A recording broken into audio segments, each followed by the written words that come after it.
નમસ્તે મિત્રો, આજના ગુજરાત સમાચારની અંદર આપ સર્વ સાથે મિત્રોનું ફરી એકવાર સ્વાગત છે। તો આજના સમાચાર વિશે વાત કરું તે પહેલાં તમને જણાવી દઉં કે વિડીયો ખૂબ જ અગત્યનો છે અને આજના સમાચારની અંદર ખેડૂત ઉપયોગી સમાચારો વિશે વાત કરેલી છે। તો વિડીયોને છેલ્લે સુધી જોતા રહેજો અને ચેનલને હજુ સુધી સબસ્ક્રાઇબ ના કરી હોય તો તે પણ કરી લેજો। તો મિત્રો વાત કરીએ આજના પ્રથમ સમાચારને લઈને। તો સૌરાષ્ટ્ર અને કચ્છમાં સર્ક્યુલેશન સક્રિય બન્યું। મિત્રો, હવામાન વિભાગની આગાહી અનુસાર આજે રાજ્યમાં હળવા વરસાદી ઝાપટા પડી શકે છે। સૌરાષ્ટ્ર અને કચ્છમાં સાયક્લોનિક સર્ક્યુલેશન સક્રિય બન્યું છે, જેના પગલે આજે નવસારી, સુરત, ભરૂચ, વલસાડ, આણંદ, છોટાઉદેપુર, વડોદરા, દીવ, અમરેલી, ભાવનગર, ગીર સોમનાથમાં હળવા વરસાદી ઝાપટા પડી શકે છે। વરસાદી અસરને કારણે 2 દિવસ તાપમાનનો પારો 3 ડિગ્રી સુધી ઘટી શકે છે। મિત્રો, અમદાવાદ અને ગાંધીનગરમાં 39 ડિગ્રી તાપમાન રહેશે। ત્યાર પછી મિત્રો મહત્વપૂર્ણ સમાચાર વિશે આગળ વાત કરીએ તો ભાવ વધારો યથાવત છે। મિત્રો, સોના અને ચાંદીના ભાવમાં સતત વધારો થઈ રહ્યો છે। IBGA અનુસાર ટ્રેડિંગ સપ્તાહના છેલ્લા દિવસે એટલે કે 12 એપ્રિલે શુક્રવારે સોનું 1351 રૂપિયા મોંઘું થયું હતું અને રૂપિયા 73,174ની સર્વકાલીન ટોચે પહોંચી ગયું હતું। મિત્રો, 22 કેરેટનો ભાવ 67,027 અને 18 કેરેટનો ભાવ 54,881 પ્રતિ 10 ગ્રામ થઈ ગયો હતો। તો આ તરફ ચાંદી પણ 1,476 રૂપિયા મોંઘી થઈ અને રૂપિયા 83,819 પ્રતિ કિલો થઈ હતી। નિષ્ણાંતોના મતે હજુ પણ ભાવ વધી શકે છે। ત્યાર પછી મિત્રો મહત્વપૂર્ણ સમાચાર વિશે આગળ વાત કરીએ તો ખેડૂતોની લોન માફ। મિત્રો, કોંગ્રેસના નેતા રાહુલ ગાંધીએ ગુરુવારે કહ્યું હતું કે દેશની સામે 2 સૌથી મોટા મુદ્દા બેરોજગારી અને મોંઘવારી છે, પરંતુ ક્યાંય કોઈ સુનાવણી થઈ રહી નથી। રાહુલ ગાંધીએ કહ્યું હતું કે જો નરેન્દ્ર મોદી મોટા ઉદ્યોગપતિઓને લોન માફ કરી શકે છે તો કોંગ્રેસ પાર્ટી ફરીથી ખેડૂતોની લોન માફ કરીને બતાવશે। ત્યાર પછી મિત્રો મહત્વપૂર્ણ સમાચાર વિશે આગળ વાત કરીએ તો રાહુલ ગાંધીની મોટી જાહેરાતો। મિત્રો, રાજસ્થાનમાં કોંગ્રેસ નેતા રાહુલ ગાંધીની સભા યોજાઈ હતી અને ગરીબ પરિવારોને દર મહિને 8,500 રૂપિયા આપવાની વાત કરી હતી। જો કોંગ્રેસની સરકાર બનશે તો દેશમાં કોન્ટ્રાક્ટ સિસ્ટમ બંધ થઈ જશે। મિત્રો, આર્મી સૈનિકોને ગેરંટી આપતી હતી કે જો તમને કંઈ થશે તો સરકાર તમારું ધ્યાન રાખશે। જો શહીદ થયો તો તેને શહીદનો દરજ્જો અને પેન્શન આપવામાં આવશે। ત્યાર પછી મિત્રો મહત્વપૂર્ણ સમાચાર વિશે આગળ વાત કરીએ તો ઉજ્જવલા યોજનામાં 300 રૂપિયા સબસિડી। મિત્રો, કેન્દ્ર સરકારે PM ઉજ્જવલા યોજના હેઠળ આપવામાં આવતી સબસિડીની સમય મર્યાદા 1 વર્ષ વધારી દીધી છે। કેન્દ્રીય મંત્રી પિયુષ ગોયલે ગુરુવારે એક પ્રેસ કોન્ફરન્સમાં આ સંદર્ભમાં માહિતી આપી હતી। તેમણે કહ્યું હતું કે ઉજ્જવલા યોજના હેઠળ આપવામાં આવતી 300 રૂપિયાની સબસિડીનો સમય 31 માર્ચ 2025 સુધી રાખવાની મંજૂરી આપવામાં આવી છે। ત્યાર પછી મિત્રો મહત્વપૂર્ણ સમાચાર વિશે આગળ વાત કરીએ તો મોદી સરકારમાં પેટ્રોલ 31 રૂપિયા મોંઘું। મિત્રો, મોંઘવારી મામલે કોંગ્રેસ સાંસદ રાહુલ ગાંધીએ સરકાર પર નિશાન સાધ્યું હતું અને ટ્વિટર પર લખ્યું હતું કે મોદી સરકારમાં પેટ્રોલ 31 પ્રતિ લીટર મોંઘું થઈ ગયું છે અને 66 થી 97 રૂપિયા પેટ્રોલ લીટર થયું છે। મિત્રો, ડીઝલ 52 રૂપિયાથી 90 રૂપિયા પ્રતિ લીટર અને સિલિન્ડર 410 થી મોંઘો થઈ 1103 રૂપિયા પર પહોંચ્યો છે। લોટ 20 થી વધીને 40 પ્રતિ કિલો થયો છે અને કઠોળ 80 થી વધીને 210 રૂપિયા પ્રતિ કિલો અને દૂધ 30 થી વધીને 66 રૂપિયા પ્રતિ લીટર થયું છે। અને મિત્રો કહ્યું હતું કે લોકોને મોદી સરકાર મોંઘી પડી છે। ત્યાર પછી મિત્રો મહત્વપૂર્ણ સમાચાર વિશે આગળ વાત કરીએ તો ખેડૂતોને મળશે 42,000ની સહાય। મિત્રો, જે ખેડૂતોએ આ 2 યોજનાઓ જેમ કે PM કિસાન યોજના અને PM માનધન યોજનામાં રજીસ્ટ્રેશન કરાવેલું હશે તો તેવા ખેડૂતોના ખાતામાં વર્ષે 42,000 રૂપિયા ઘરે બેઠા બેઠા આવશે। સરકાર PM કિસાન યોજના અંતર્ગત દર વર્ષે 6,000 રૂપિયા ખેડૂતોના ખાતામાં નાખે છે। ત્યારે કિસાન યોજનાના લાભાર્થી જો PM માનધન યોજનામાં ફોર્મ ભરે છે તો તેમને 60 વર્ષની ઉંમર પછી દર વર્ષે 36,000 રૂપિયા મળશે। આમ બંને યોજના થઈને ખેડૂતોને બેઠા બેઠા 42,000 રૂપિયા ખાતામાં આવશે। પછી મિત્રો આગળ વાત કરીએ તો 2,000 રૂપિયાનો 17મો હપ્તો ક્યારે આપશે। મિત્રો, ભારત સરકાર દેશના ગરીબ ખેડૂતોને આર્થિક સુરક્ષા પૂરી પાડવા માટે PM કિસાન સન્માન નિધિ યોજનાનું સંચાલન કરી રહી છે। આ મહત્વાકાંક્ષી યોજના હેઠળ સરકાર દર વર્ષે ખેડૂતોને 6,000 રૂપિયાની આર્થિક સહાય પૂરી પાડે છે। 6,000 રૂપિયાની આ આર્થિક સહાય ખેડૂતોના ખાતામાં 3 હપ્તાના રૂપમાં આપવામાં આવે છે. દરેક હપ્તો 4 મહિનાના અંતરે ખેડૂતોના ખાતામાં મોકલવામાં આવતો હોય છે. અત્યાર સુધીમાં સરકારે ખેડૂતોના ખાતામાં કુલ 16 હપ્તા મોકલી દીધા છે. અને મિત્રો, આવી સ્થિતિમાં દેશભરના કરોડો ખેડૂતો હવે 17મા હપ્તાની આતુરતાથી રાહ જોઈ રહ્યા છે. મિત્રો, આવી શ્રેણીમાં જો મીડિયા રિપોર્ટ્સનું માનીએ તો ભારત સરકાર જૂન અથવા જુલાઈ મહિનામાં પ્રધાનમંત્રી કિસાન યોજનાનો 17મો હપ્તો જાહેર કરી શકે છે. જોકે સરકારે હજુ સુધી હપ્તાના નાણાં ટ્રાન્સફર કરવા અંગે કોઈ સત્તાવાર જાહેરાત કરી નથી. ત્યાર પછી મિત્રો આગળ વાત કરીએ તો વરસાદે કેરી ઉત્પાદકોની ચિંતા વધારી. મિત્રો, હવામાન વિભાગની કમોસમી વરસાદની આગાહીના કારણે ખેડૂતોની ચિંતા વધી ગઈ છે.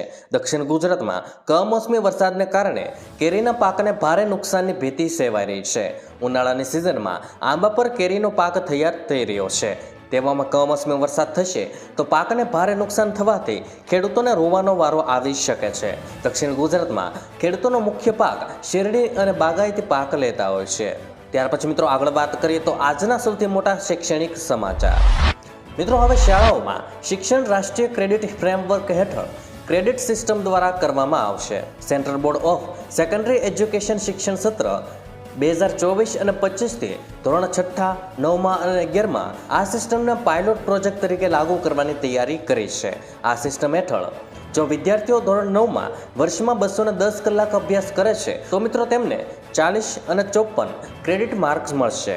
તમામ વિષયોમાં પરીક્ષા પાસ કર્યા પછી જ આ ક્રેડિટ આપવામાં આવશે. આ માટે આખા વર્ષ દરમિયાન વર્ગમાં 75% હાજરી ફરજિયાત રહેશે. ત્યાર પછી મિત્રો આગળ વાત કરીએ તો અમૃત કલશ યોજનાનું વિસ્તરણ કરાયું. મિત્રો, સ્ટેટ બેંક ઓફ ઇન્ડિયાએ સ્પેશિયલ ડિપોઝિટ સ્કીમ અમૃત કલશની સમય મર્યાદા વધારી 30 સપ્ટેમ્બર કરી છે.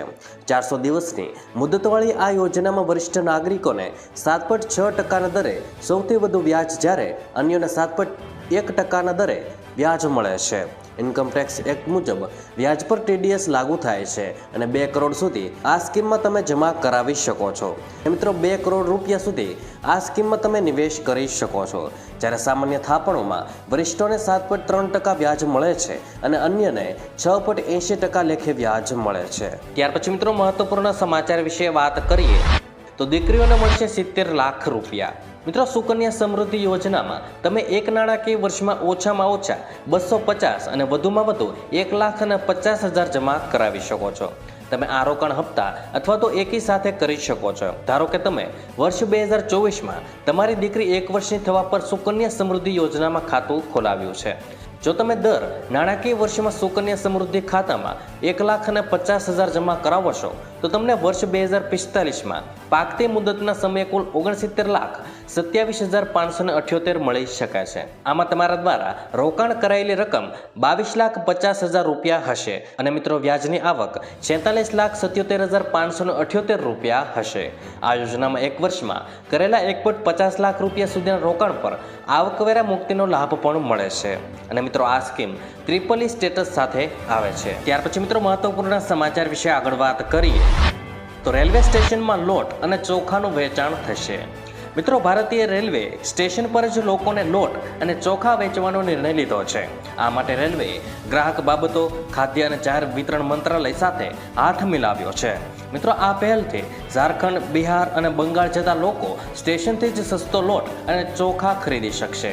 આ સેવા 3 મહિના માટે શરૂ કરવામાં આવી છે અને આ સેવા સાંજે 2 કલાક માટે જ આપવામાં આવશે. સરકારે લોટનો ભાવ 27.50 અને ચોખાનો ભાવ 29 નક્કી કર્યો છે. ત્યાર પછી મિત્રો મહત્વપૂર્ણ સમાચાર વિશે આગળ વાત કરીએ તો ગેસ કનેક્શન માટે eKYC ફરજિયાત. મિત્રો, જો તમારી પાસે ગેસ કનેક્શન છે તો આ સમાચાર તમારા માટે ખૂબ જ કામના છે. જો તમને પણ ગેસ પર સબસિડી મળે છે અને તમે ઈચ્છો છો કે તે ભવિષ્યમાં પણ મળતી રહે તો તમારે જલ્દી જ eKYC કરાવવું પડશે. તે માટે તમારે ગેસ એજન્સીમાં જવું પડશે. ત્યાં આધાર કાર્ડ અને બાયોમેટ્રિક મશીનના માધ્યમથી eKYC કરવું પડશે. તમને જણાવી દઈએ કે પ્રથમ તબક્કામાં ઉજ્જવલા યોજનાના ગ્રાહકોની eKYC પૂરી થઈ ચૂકી છે. ત્યાર પછી મિત્રો આગળ વાત કરીએ તો રાજ્યમાં કમોસમી વરસાદની આગાહી હવામાન વિભાગ દ્વારા કરવામાં આવી છે, જેમાં સૌરાષ્ટ્ર અને કચ્છમાં સાયક્લોનિક સર્ક્યુલેશન સક્રિય થયું છે. ત્યારે વલસાડ, નવસારી, સુરત અને ભરૂચમાં આજે વરસાદ પડી શકે છે. તેમજ આણંદમાં, છોટાઉદેપુર, વડોદરા અને અમરેલીમાં વરસાદની સંભાવનાઓ છે. જ્યારે દાદરાનગર હવેલી, દીવ અને ભાવનગરમાં પણ વરસાદની આગાહી કરવામાં આવી છે.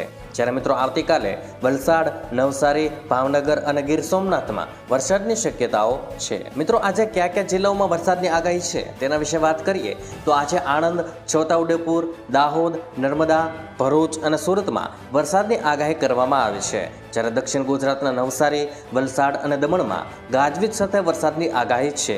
જ્યારે સૌરાષ્ટ્રના અમરેલી, ભાવનગર, સુરત અને ભરૂચમાં વરસાદની આગાહી કરવામાં આવી છે. મિત્રો 14 એપ્રિલે કયા જિલ્લાઓમાં વરસાદની આગાહી છે તેના વિશે વાત કરીએ તો 14 એપ્રિલના રોજ વલસાડ, સુરત, ભરૂચ, નવસારી, ભાવનગર અને ગીર સોમનાથમાં વરસાદની આગાહી હવામાન વિભાગ દ્વારા કરવામાં આવી છે. જ્યારે મિત્રો સોમવારમાં કયા જિલ્લામાં વરસાદની આગાહી છે તેના વિશે વાત કરીએ તો તારીખ 15/4/2024ના રોજ સાબરકાંઠા, અરવલ્લી, મહીસાગર તેમજ દાહોદ જિલ્લામાં વરસાદની આગાહી હવામાન વિભાગ દ્વારા કરવામાં આવી છે. મિત્રો આગામી 2 દિવસમાં કમોસમી વરસાદને કારણે તાપમાનમાં 3 ડિગ્રીનો ઘટાડો થશે તો રાજ્યના કેટલાક જિલ્લામાં આકરો તાપ પણ અનુભવાશે. તો મિત્રો આજના દરેક સમાચાર અહીં કામના પૂર્ણ થાય છે. આપને કહેવા લાગ્યા એ કોમેન્ટ બોક્સમાં જણાવી દેજો અને વિડીયો કામનો લાગ્યો હોય, સમાચાર ઉપયોગી લાગ્યા હોય તો મિત્રો આ વિડીયોને એક લાઈક કરી દેજો, જેથી કરીને અમને પ્રોત્સાહન મળતું રહે અને દરરોજના ખેડૂતને લગતા, હવામાનને લગતા અને ગુજરાતમાં પળે પળના સમાચાર મેળવવા માટે ગુજરાતની આ ચેનલ તાતની વાતને સબસ્ક્રાઇબ કરી લેજો, જેથી કરીને ગુજરાતની દરેક અપડેટ્સ તમને મળતી રહે. તો મિત્રો હું મળીશ તમને આવતીકાલે નવા સમાચારો સાથે અને નવી માહિતી સાથે. ત્યાં સુધી મિત્રો મને રજા આપશો. ધન્યવાદ.